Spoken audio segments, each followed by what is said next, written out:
Hemos venido escuchando las historias que traen los libros del Antiguo Testamento, esta vez el primer libro de Samuel. Y ayer nos enteramos por el texto que Saúl fue rechazado como rey. ¿Y por qué Saúl fue rechazado como rey? Porque desobedeció. Y cuando desobedecemos, al desobedecer a Dios, rechazamos su palabra. Y al rechazar su palabra, somos rechazados. Se pierde la unción por la desobediencia. Y ahora el Señor le va a decir a Samuel que vaya a la casa de Jesé. Y en la casa de Jesé encontrará el próximo rey de Israel. Samuel se asusta y le dice a Dios: si Saúl se entera, se da cuenta que yo voy a la casa de Jesé con esas intenciones, me mata. Y el Señor le dice a Samuel: no te preocupes, yo te envío a casa de Jesé. Llevas de la mano una novilla, una vaca, y dices que has venido a ofrecer un sacrificio al Señor. Y ahí encontramos ya una primera enseñanza para todos. Cuando el Señor nos pone una tarea, Él despeja el panorama. Él abre caminos. Él se encarga. Y Samuel va a cumplir lo que el Señor le pide a casa de Jesé. Jesé le va presentando sus hijos. Seguramente los mayores, los de mejor estatura, los de más bella apariencia. Y el Señor le dicta a Samuel en su corazón: no te fijes en las apariencias. No te vayas a fijar en eso. Porque Dios no mira las apariencias. Dios se fija en el corazón. Y ahí hay otra enseñanza.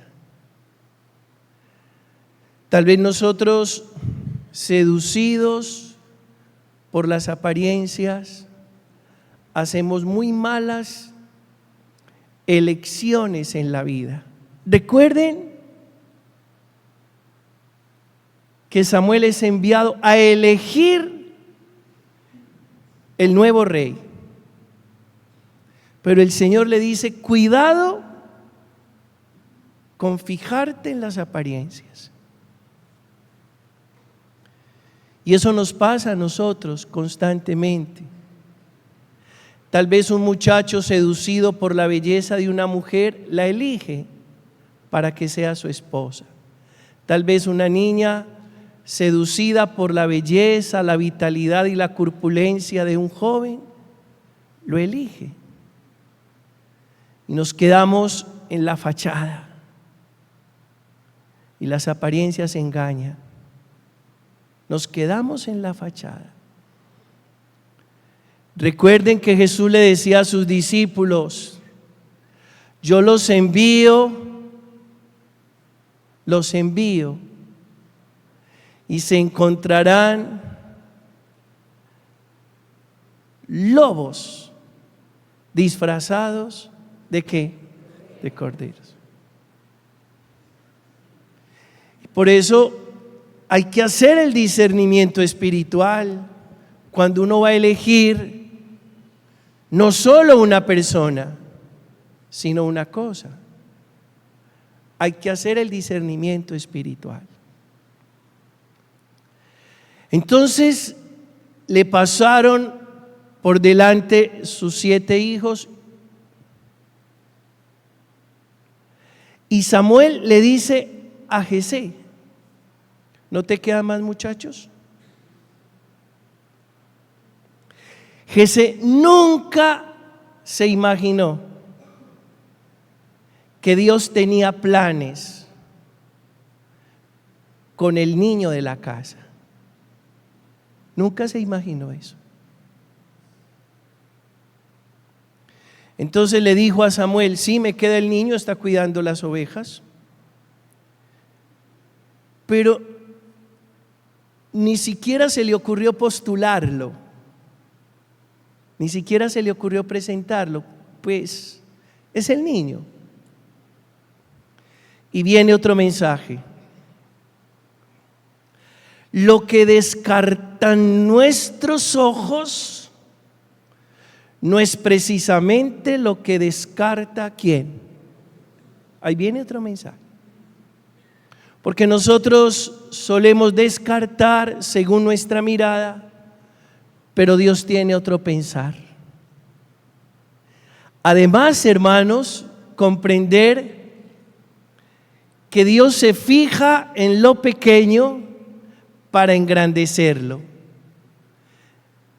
Que quede claro que la grandeza no es del hombre, sino ¿de quién? De Dios. Eligió un pueblo pequeño, Israel. Ahora elige a David pequeño. Más adelante elegirá a la pequeña de Nazaret. ¿De quién estoy hablando? De María. Lo pequeño. Cuando llegó el niño, Dios le dictó al corazón de Samuel: úngelo. Y Samuel, dice la palabra del Señor, sacó el cuerno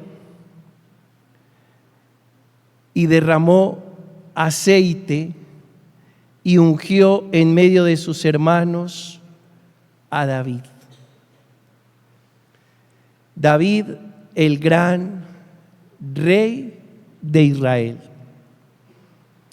Y por eso en el Salmo 88 dice: encontré a David mi siervo y lo he ungido con óleo sagrado, para que mi mano esté siempre con él y mi brazo lo haga valeroso. Y esto, por favor, me lo guardan para mañana.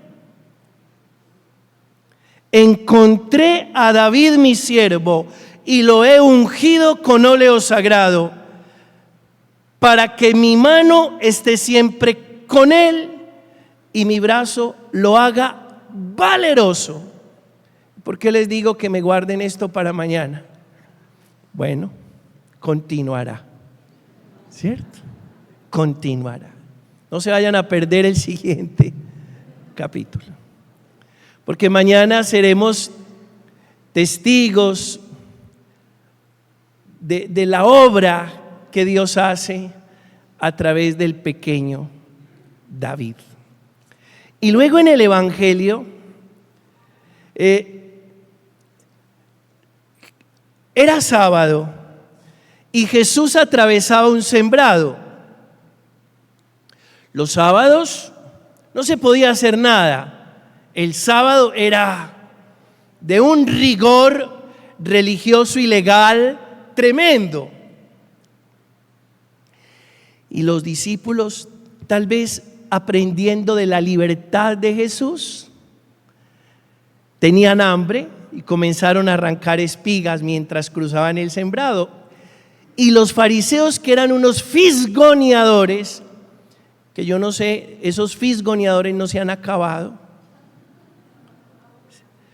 ¿Qué es un fisgón o un fisgoneador? Ese que está pendiente de lo que el otro está haciendo a ver cuándo se va a qué. Eso es un fisgón. Parece que como que eso se multiplica.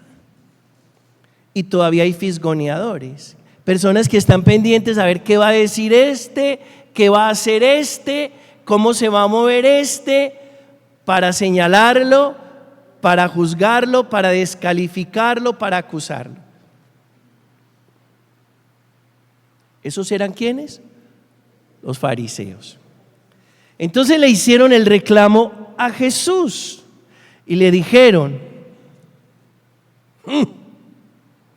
mira, pregunta, ¿por qué hacen en sábado lo que no está permitido? Y Jesús responde: ¿no han leído nunca lo que hizo David? Cuando él y sus hombres se vieron faltos y con hambre, ¿cómo entró en la casa de Dios en tiempo del sumo sacerdote Abiatar? Comió, ¿quién? David, de los panes de la propiciación, que solo está permitido comer a los sacerdotes, y se los dio también a quienes estaban con él. Como quien dice, he comido las hostias. He comido las hostias. Que caramba, tenían hambre. David y sus compañeros entraron al templo y se comieron los panes de la propiciación. Es decir, algo así como que quitaron el hambre a punta de hostias. Algo así, como en nuestro momento, ¿verdad? Si lo pensamos en este momento. Pero, ¿qué tan importante es David? Que David autoriza, y para Jesús David es importantísimo. Y por eso lo pone como una referencia. Y le dice a los fariseos: pues David hizo lo mismo cuando sus hombres y él, con hambre y faltos, se comieron los panes de la propiciación. Pero en el fondo, lo que Jesús quiere enseñar a través de esto, haciendo referencia a David, es lo que dice el Evangelio al final. El sábado se hizo para el hombre y no el hombre para el sábado. Es decir, la norma se hizo para el hombre y no el hombre para la norma. ¿Y por qué, hermanos? Está claro que las normas se necesitan, claro. Uno llega al templo bien vestido, se quita, si es varón, se descubre la cabeza, se sienta bien, cuando hay que pararse se pone de pie, cuando es sentado es sentado. Hay unas normas que se necesitan para el orden convivencial, eso es normal. Pero nunca la norma es más importante que la persona. Siempre la persona será más importante que la norma. Aunque la norma nos permite un orden convivencial, nunca podemos dañar a una persona en nombre de la norma. Le podemos enseñar a cumplir la norma, pero no a dañar a nadie, no a dañar con la norma, porque primero es la persona y después es ¿qué? La norma. Y eso lo tenemos que aprender a aplicar en todos los ámbitos donde comúnmente solemos movernos. Claro. Les voy a contar esta historia y termino la reflexión de esta Eucaristía. Una mamá muy estricta, que yo creo que hay que aprender a ser muy sabios frente a la norma. Pero una mamá muy estricta le decía a sus hijos: el que no esté aquí a las 10 de la noche, cierro la puerta, tranco por dentro y tiene que dormir en la calle. Y esa mamá tan estricta siempre hacía cumplir esa norma. Un día llegó uno de sus hijos, de los más juiciosos, a las 10:15. Y la mamá no le abrió la puerta. Este muchacho, que era tan juicioso, amaneció en la calle, y por amanecer en la calle lo golpearon hasta matarlo. Lo que la mamá no sabía es que el muchacho llegó tarde porque el transporte público que lo llevaba hasta su casa se varó y entonces retrasó la llegada del muchacho. Muy duro, ¿cierto? Claro. A ver, ¿qué propone Jesús? ¿Que entonces en la casa todos lleguen a la hora que quieran? No. Que cuando pase algo así es necesario escuchar ¿a quién? A la persona. Porque primero es la persona, después es la norma. Porque para Jesús no fue la ley lo más importante. Para Jesús lo más importante fue el ser humano. Y para nosotros también, los seguidores de Jesús de este siglo XXI, tenemos que aprender que primero es el ser humano, que cuando pase algo, por estrictos que seamos, hay que escuchar al otro a ver de qué se trata.